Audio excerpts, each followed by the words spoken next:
بسم الله الرحمن الرحيم هل أتاك حديث الغاشية وجوه يومئذ خاشعة عاملة ناصبة تصلى نارا حامية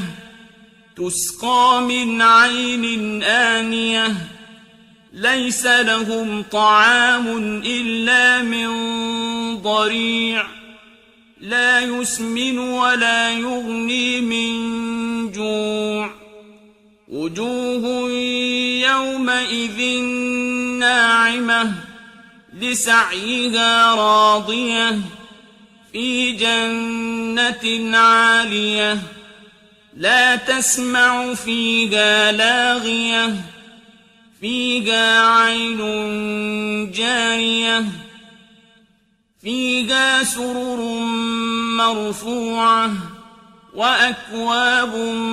موضوعة ونمارق مصفوفة وزرابي مبثوثة أفلا ينظرون إلى الإبل كيف خلقت وإلى السماء كيف رفعت